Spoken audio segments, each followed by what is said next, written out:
Continuamos con unas pequeñas sesiones que me interesa compartir acerca de unos puntos bastante considerables referente a lo que es la espiritualidad o las disciplinas espirituales.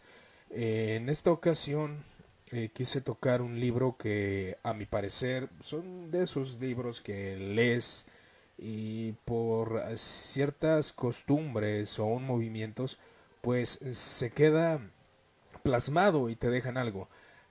Yo sé que algunos no tienen o no abrazan una teología reformada o puritana, pero algo que intentamos hacer es sacar lo positivo dentro de los movimientos eclesiásticos. En esta ocasión me quiero basar en este libro, pero si continuamos con estas sesiones, creo que sería bueno tocar de diferentes disciplinas que creo que podríamos tomar mano de ellas para la meditación, el estudio, la contemplación de la palabra, ya que estas disciplinas espirituales nos ayudan a los seres humanos por medio de la gracia de Dios poder centrar nuestros pensamientos, analizar nuestras conductas, cambiar.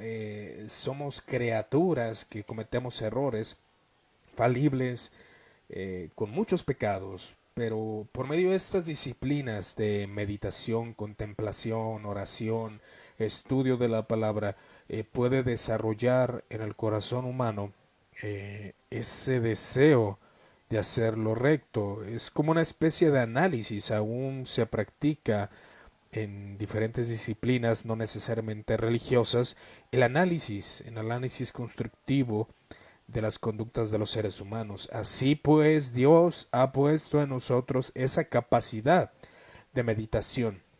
Entonces, ya tocante un audio que hicimos ya hace un mes aproximadamente de el tema principal de la piedad, la comunión y participación que tiene el creyente.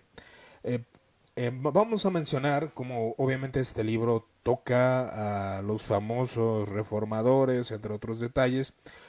No me voy a meter en polémicas respecto a estas situaciones de los reformadores, pero creo que lo que quiere enseñar este libro en su sustancia puede servirnos a nosotros. Por ejemplo, Calvino va más allá que Lutero en la comunión con Cristo. Esa unidad, que es lo que hablábamos en la sesión pasada, cómo es que la doctrina reformada toca la unión con Cristo, el centro de la doctrina o teología de Juan Calvino se basaba en esa unidad, como el creyente ahora estaba en Cristo y era partícipe de todos los beneficios. Cristo capacita a aquellos que están unidos por la fe en Él. Estar unidos con Cristo hace que nosotros los seres humanos tengamos esa comunión y sobre todo un desarrollo espiritual, psicológico, de carácter que se va formando dentro del corazón humano. Pasan los años y el Espíritu Santo va transformando, va santificando a ese ser que se le conoce como cristiano. Precisamente por ello va siendo santificado.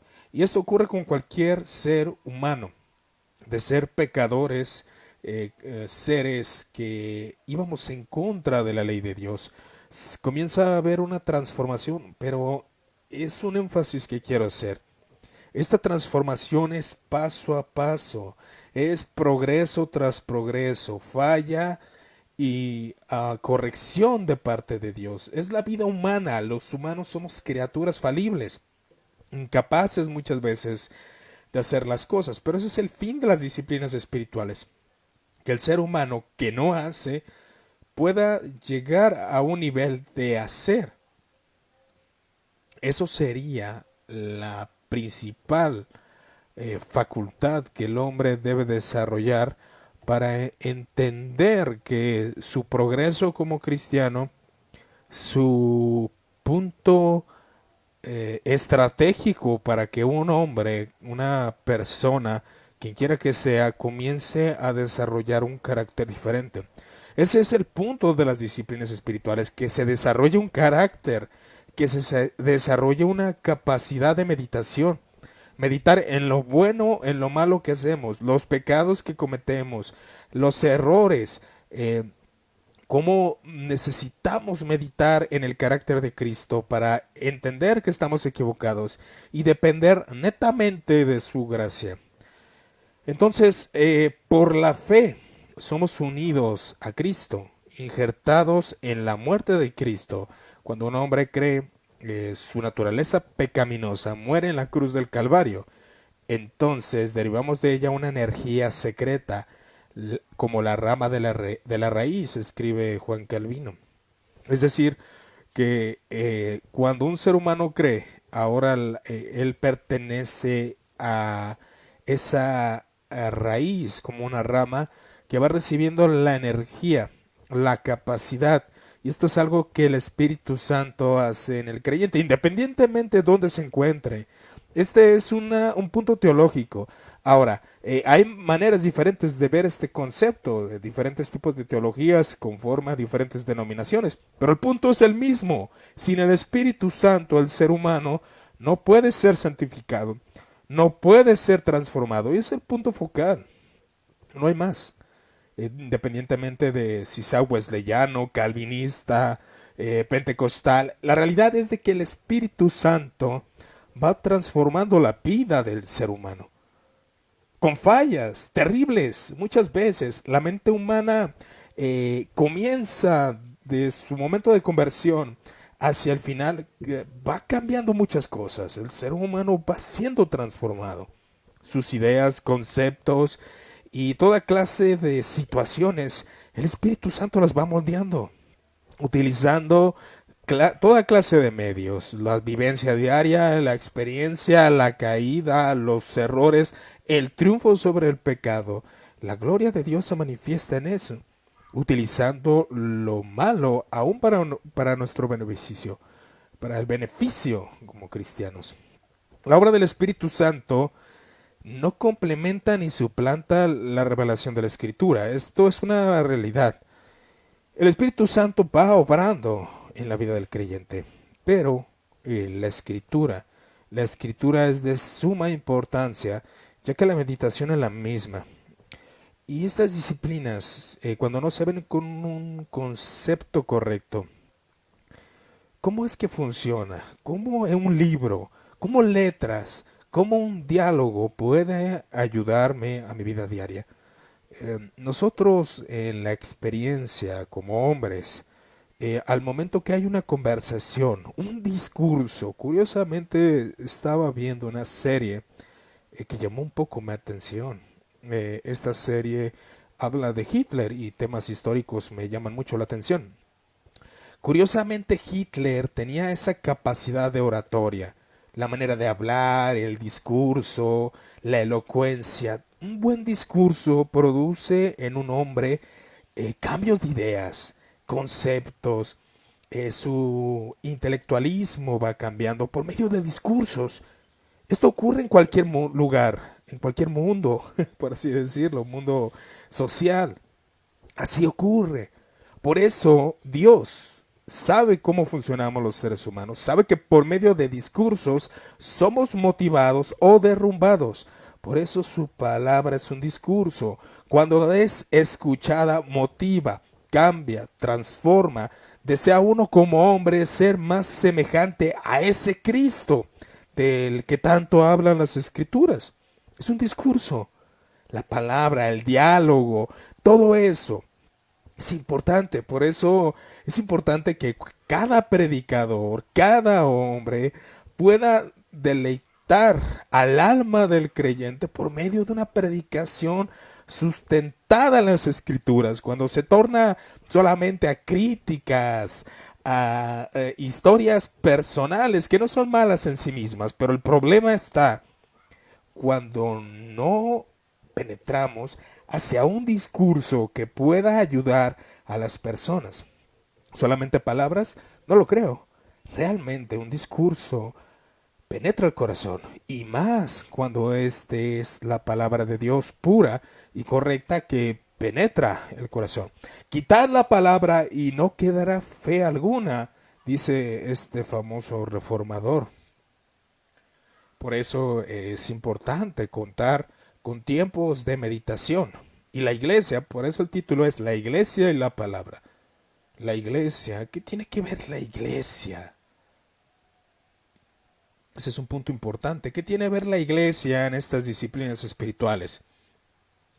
Dice lo siguiente: aunque Cristo permanece en el cielo y Él está sentado a la diestra del Padre, el creyente que detesta el mal, que destaca en piedad, aprende a asirse de Cristo tan firmemente.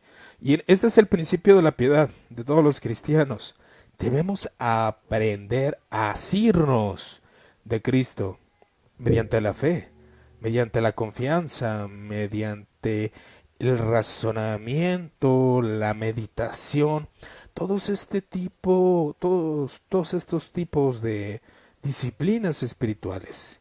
Que Cristo mora dentro de su corazón. Cristo mora dentro del corazón de los verdaderos creyentes. Por la fe, los piadosos viven por lo que encuentran en Cristo, antes que por lo que encuentran en sí mismos. Ese es el punto. Algo que es importante en medio de la meditación. Aunque hay diferencias, San Agustín pensaba algo diferente. Él consideraba que la meditación interna y que dentro de uno podía encontrar esa luz de Cristo.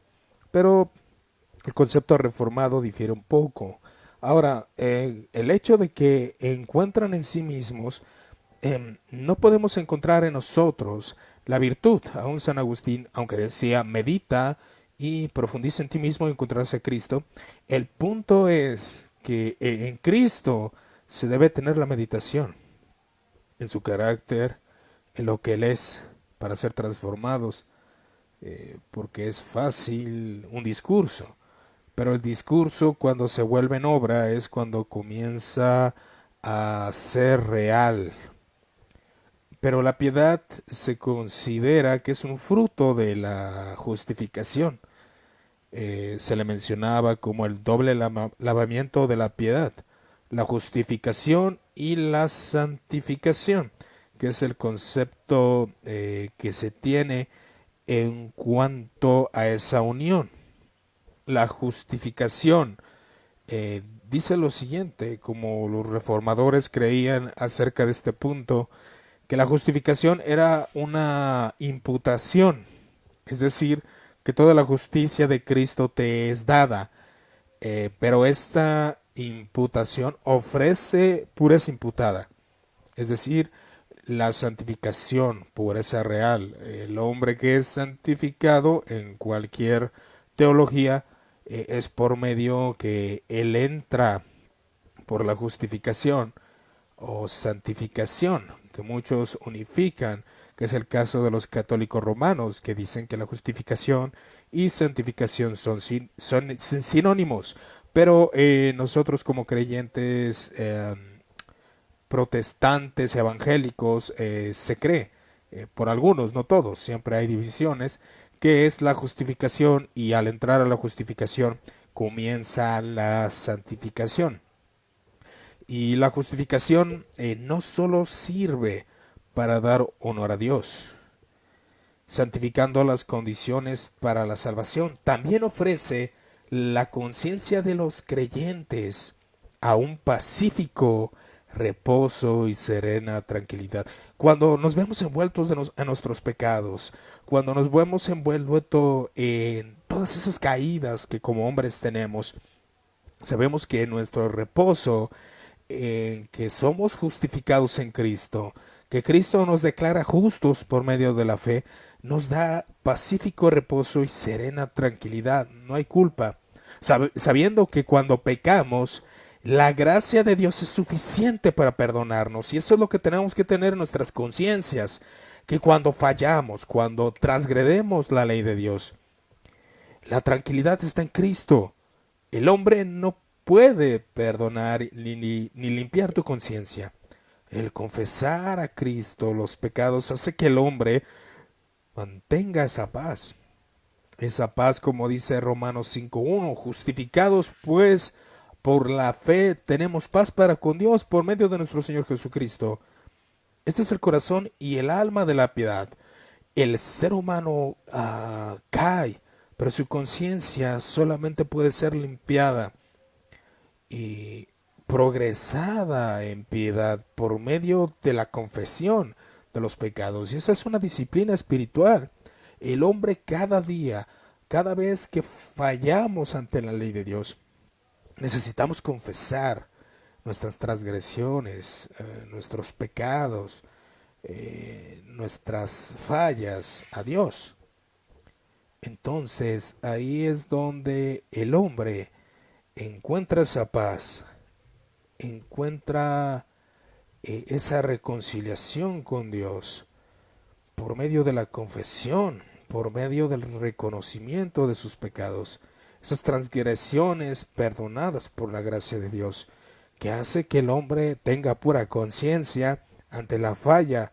Y esto es de todos, es verdad. Muchas veces que se toca estos puntos acerca de la verdadera piedad, acerca de la devoción, la piedad, vuelvo a insistir, siempre se coloca un estándar bastante alto, pero como seres humanos no somos ni lo mínimo de Cristo. Entonces ahí es donde uno debe enfocarse a que la verdadera piedad está en levantarse y tomarse de la mano de Cristo. Los creyentes no tienen que preocuparse de su estatus para con Dios, porque no son condenados, son justificados por la fe. Saben renunciar, y eso es muy importante, saben renunciar voluntariamente a la gloria personal y aceptar su vida cada día de la mano de su Creador y Redentor. Ese es el punto. Sabe renunciar al pecado y busca asirse de su Creador y Redentor. En eso consiste la piedad, no en la perfección, no en ser el apóstol Pablo reencarnado, como algunos dicen por ahí, ya que a Pablo lo levantan demasiado, pero Pablo también era una persona con pasiones, con pecados, igual que nosotros. Entonces se puede perder batallas diarias ante el enemigo. Se pueden perder. Podemos fallar de mil y una formas. Usted conoce sus fallas, usted conoce sus pecados, pero Jesucristo ha ganado la guerra para ellos, para estos cristianos. Fallamos, tomamos fuerza en Cristo y eso nos hace cambiar, nos hace ser transformados. La palabra, el entender todo esto. Entonces, en la santificación, el creyente se ofrece a sí mismo a Dios en sacrificio. Esto no viene sin gran lucha y lento progreso. Gran lucha y lento progreso. Ese es el punto. Lento progreso. Poco a poco. Falla. Reconoces tus pecados, tus errores son mencionados. Calma. Pide a Dios esa gracia. Eso es lo que levanta a todos los creyentes y en mi propia experiencia sé que cuando tus errores son enfatizados, lo único que queda es, Señor, cámbiame y poco a poco vas a ir viendo esa gracia que te va a ir sustentando. Requiere limpiarse de la contaminación de la carne y renunciar al mundo cada vez más, cada vez más. Y renunciar al mundo consiste en lo pecaminoso, lo que va en contra de la ley de Dios. Requiere arrepentimiento. Y estas son de las disciplinas espirituales. Arrepentimiento, analizarse. ¿Qué hice mal? Perdóname por no ser un buen hijo, un buen padre, un buen esposo, un buen novio, un buen trabajador. Eso es una disciplina espiritual. Y mortificación. ¿Qué es la mortificación? La mortificación es decirle no al pecado, no dejarnos guiar por nuestros impulsos pecaminosos, sino refrenarlos de inmediatamente con la finalidad de cambiar, de ser transformados. Y esto es una gracia. Es parte de esas disciplinas espirituales. Y conversión diaria. Me arrepiento. Señor, quiero ir en pos de ti. Me arrepiento. Señor, quiero ir en pos de ti. Entonces, las dimensiones de la iglesia también tienen que ver mucho. La iglesia. Por eso es muy importante que Dios nos dé buenas iglesias. Que Dios nos dé esas iglesias que nos motivan a las buenas obras. Que nos dé esas iglesias que nos guían a Cristo. Que nos ayudan. Por eso la iglesia es de suma, no digo de importancia, de suma importancia. Tener una eclesiología, una iglesia que pueda estar para ayudar, para sustentar. Y esto es muy profundo. Comúnmente la piedad, dice Calvino, no es independiente de la de escritura. Mucha gente considera que solamente con leer la escritura, pero no, la iglesia es sumamente importante. Antes bien, está arraigada en la palabra y se nutre en la iglesia. No todos los cristianos tienen la misma capacidad de indagar, de estudiar, por eso necesitamos la iglesia. Necesitamos gente que nos enseñe, que nos nutra a través de la experiencia, práctica, obra, razonamiento, intelecto, predicación. Una buena predicación.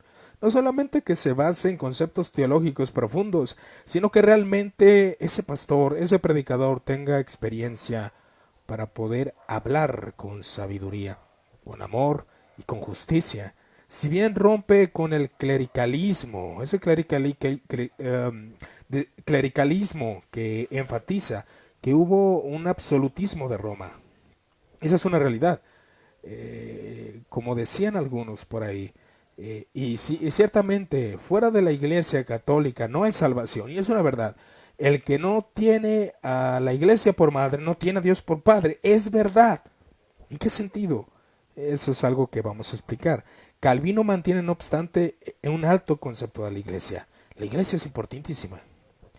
Pero esto no quiere decir que fuera de la iglesia un hombre no pueda tener su relación personal con Dios o su relación, vaya, no quiero utilizar esa palabra relación personal por lo trillada que está, pero esa comunión con Dios.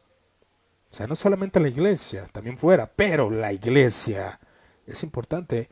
Y la iglesia, hay ciertas disciplinas aún, esas disciplinas antiguas, donde el cristiano podía entrar en un templo y estar en paz, en soledad, meditando, contemplando dentro de una iglesia. Y es algo que se ha perdido. Rara vez en una iglesia protestante podemos entrar y tener tiempo de meditación y oración porque la iglesia está cerrada, porque siempre hay actividades. Y eso es algo triste. Entonces tener un apto concepto de la iglesia, que la iglesia, tanto como miembros, como aún el lugar físico, puede ayudar al desarrollo de las disciplinas espirituales. Si no preferimos a la iglesia cualquier otro objeto de nuestro interés, somos indignos de ser contados entre sus miembros, dice él. Y es verdad, hay un equilibrio, porque hay muchos que la iglesia la toman como su lugar diario y descuidan familias, entre otros detalles.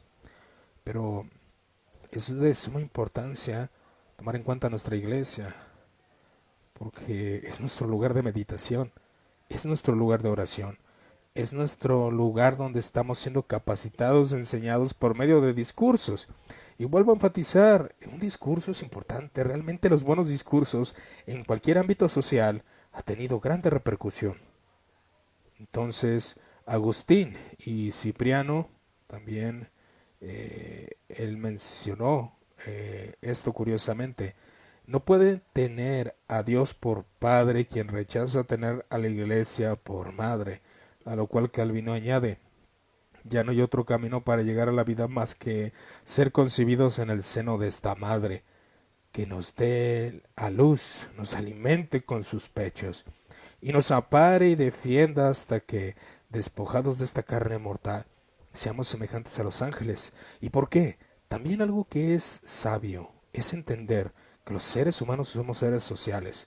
¿Dónde nos movemos? Curiosamente, cuando algunos dicen, no necesito la iglesia, se juntan con personas que les ayudan a progresar en su pensamiento alejado de la iglesia. La sociedad, la unión con otros, es parte de nuestra naturaleza. Fuera de la iglesia hay pocas esperanzas para el perdón de pecados o la salvación, y es verdad. ¿Quién te va a predicar allá afuera? ¿Quién te va a enseñar a temer de Dios? ¿Quién lo va a hacer? Ahora, hay un equilibrio. Aún en el mundo podemos aprender cosas. Eso es obvio.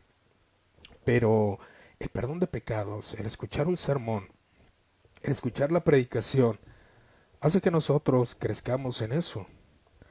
Siempre es desastroso abandonar la iglesia, y es verdad. Por eso Dios nos ampare con buenas iglesias. Desgraciadamente las iglesias son todo menos un lugar de meditación, de adoración, de búsqueda de Cristo. Es lo menos que hay, desgraciadamente. Para Calvino, los creyentes son injertados en Cristo y su iglesia, porque el crecimiento espiritual ocurre dentro de la iglesia. Dentro y fuera, yo añadiría. También, que añado a este escrito de Joel Vicky, la realidad es de que fuera de la iglesia también se da el crecimiento. Fuera de la iglesia el hombre vive, el hombre trabaja, el hombre se esfuerza, el hombre vive en el mundo, como iglesia está trabajando, pero dentro de la iglesia es enseñado, instruido y todas estas disciplinas espirituales. Que cuando alguien va a un servicio, un culto, donde las personas están orando, leyendo las escrituras, el hombre razona y dice, he fallado, he pecado, he sido infiel a Dios.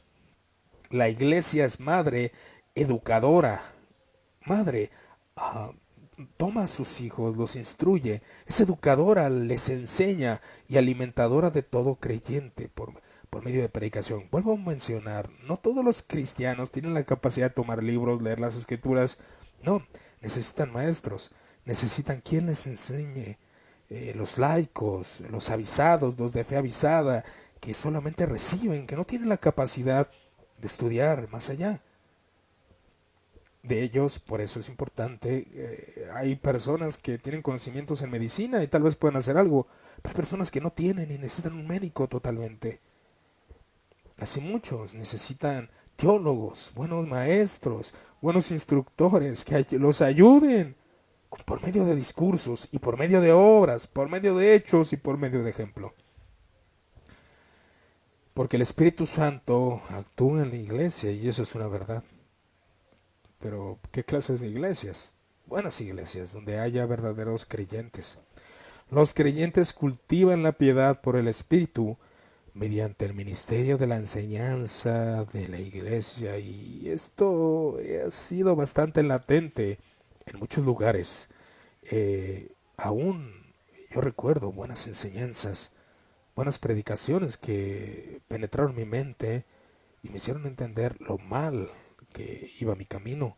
Entonces, la enseñanza dentro de la iglesia debe ser rotundamente enfatizada, progresando desde la infancia espiritual.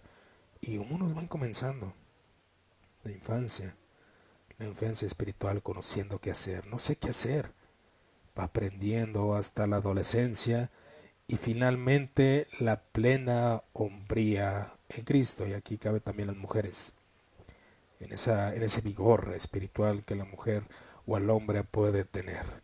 Entonces la piedad por la palabra, la verdadera religión, es un diálogo. Vuelvo a mencionar, diálogo, discurso, la palabra, la comunicación, esa habilidad que el hombre tiene para expresar por medio de palabras entre Dios y el hombre, comunicación entre Dios, su creador, y el hombre.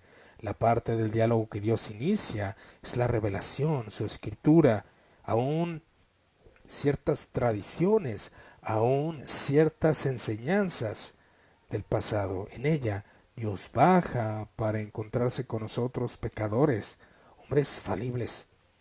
No podemos mencionar nuestros pecados. Dios conoce la inmundicia de nuestros pecados, pero Él nos limpia y Él nos ama, se dirige a nosotros y nos hace conocido en la predicación del palabra. Se dirige a nosotros y se nos hace conocido en la predicación de la palabra.